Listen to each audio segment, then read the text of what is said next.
Hello, everyone. Welcome to the Steffi Speaks page. I spoke a message last couple days ago, and I'm gonna talk about the same boundaries today, and I'm gonna title it as part 2. And so, if you haven't watched part 1, you should go ahead and watch part 1 and continue on this one. And it is gonna be on my Steffi Speak platform, and you can find that on YouTube, or you can find that on Facebook. So today's message I'm going to title Love Keeps No Record of Wrong, and this is part 2. 1 Corinthians 13 verses 5. Love keeps no record of wrong. I've heard that scripture used to tell people they should keep forgiving, keep trusting, keep giving, and keep accepting the same behavior. But that's not what the verse says you should do. So let's talk about it. Love does not keep a record, so it can punish someone for their past behavior. But love can still pay attention to someone else's patterns. You can forgive someone without pretending they are worthy. They are trustworthy. You can love someone without giving them unlimited access to you. You can release resentment without ignoring that their behavior has taught you something. You can extend grace without removing consequences. And you can choose peace without continuing to put yourself in the same position to be hurt. Jesus loved people deeply, but he didn't entrust himself to everyone. That's wisdom. And that matters, because sometimes we confuse forgiveness with access. We confuse grace with tolerance, and we confuse love with self-abandonment. Forgiveness asks, can I release what happened? Wisdom asks, what happened teach me? You don't have to keep a record of someone else's wrongs to recognize pattern. You just have to be paying attention. You can release the debt without handing them the same credit card over and over again. Whatever one sows, that will he also reaps. Galatians 6 and 7. And please, if I keep hurting you, don't hesitate to get rid of me out of your life. That's healthy boundaries. Grace doesn't cancel consequences, and forgiveness doesn't cancel discernment. The verse in 1 Corinthians 13 and 5, in the middle of Paul's description of what love actually looks like, depending on the translation, it says that love thinketh no evil, keeps no record of wrong, or keeps no record of being wronged. What does love keeps no record of wrong actually means? Paul is describing a kind of love that doesn't keep a running account of someone's failure, so it can later use those failure against them. In other words, I remember what happened, but I refuse to use what happened as ammunition against you. That's very different from saying, I don't remember what happened, so I have to keep allowing it to happen. The biblical idea isn't that love becomes forgetful. It's that love refuses to become vindictive. Think about the difference between these two statements. 1, you did this to me 3 years ago, and I am going to make you pay for it forever. That's being vindictive.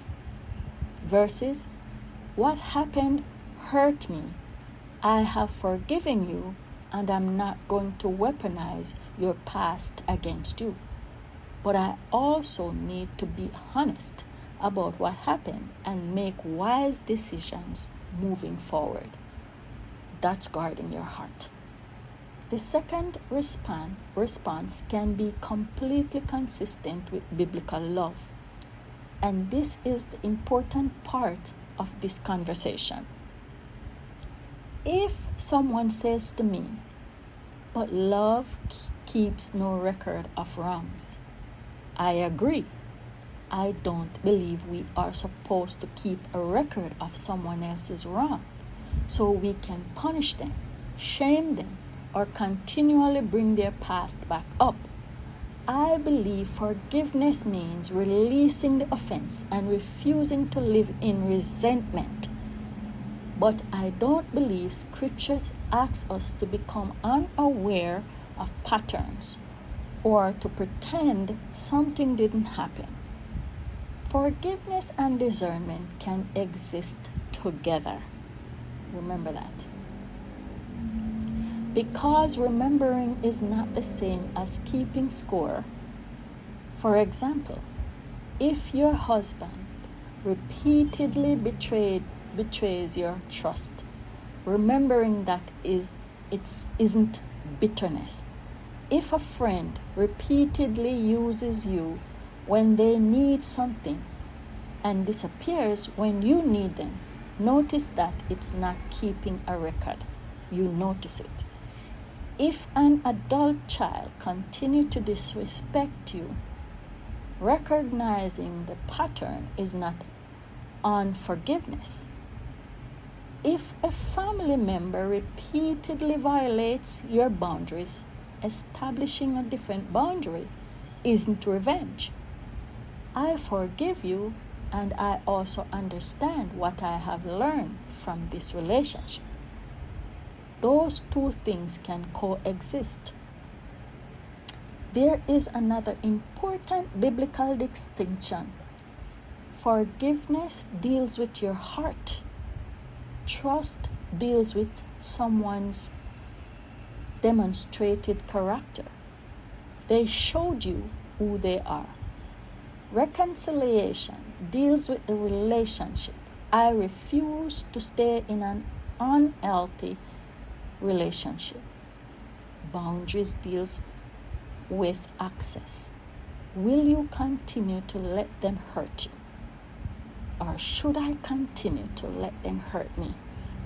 Those are not the same things, are the same thing.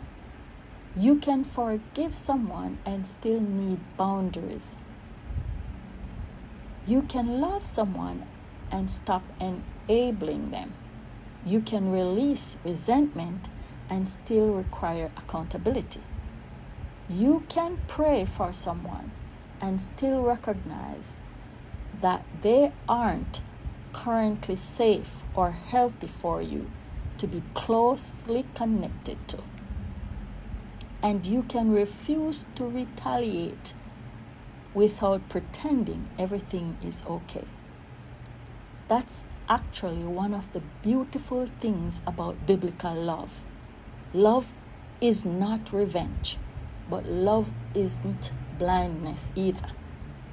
I agree wholeheartedly that God doesn't want us to keep a record, a list of people's mistakes, so we can continually punish them for what they have done. I don't want to live that way either. I believe forgiveness means I release the offense and I don't use it as a weapon. But I also believe God gives us wisdom and discernment. Remembering what happened isn't the same as holding it over someone's head. Sometimes remembering helps us recognize pattern, establish healthy boundaries, and make wise decisions. I can forgive you without pretending the hurt didn't happen. And I can love you without continuing to participate in something that's hurting me. That is, in my opinion, the heart of the matter. Love keeps no record of wrongs. Is not permission to keep hurting someone because you know they will forgive you.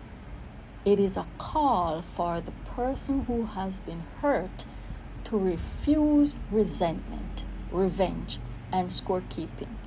And there is a profound difference between saying, I have not forgotten what you did, and I haven't forgiven you. That's two different things. Those are not necessarily the same statement.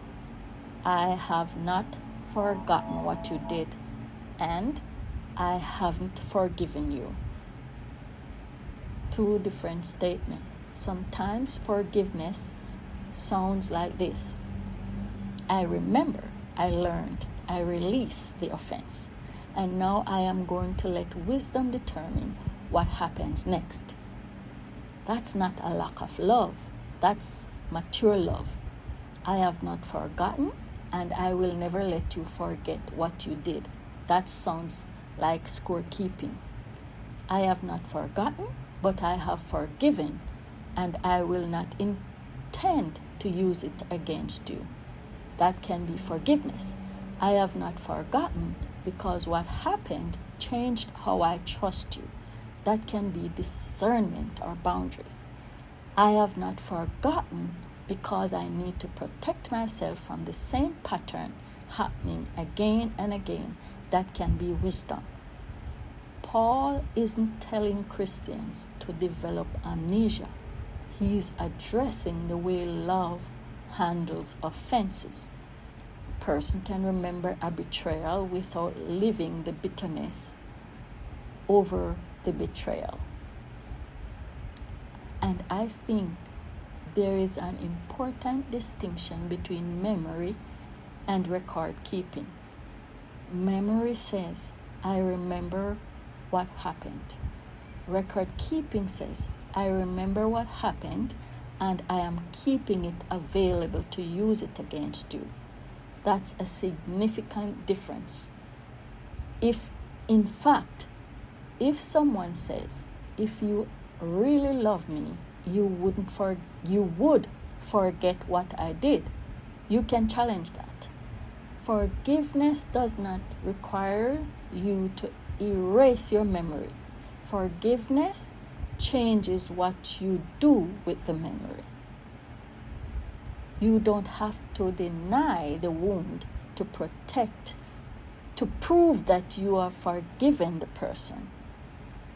You can say, I have not forgotten what happened, but I have chosen not to hold it over you. I have forgiven you. That's a very different posture from resentment. You can remember without rehearsing. You can acknowledge without accusing. You can learn without retaliating. You can forgive without becoming foolish. Love chooses to forgive past mistakes instead of holding on to the past hurts. Yes, love doesn't keep scores. Forgiveness chooses to reflect grace and not to punish someone repeatedly for an apology.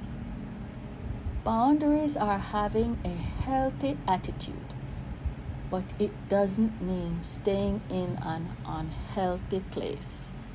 That's the balance.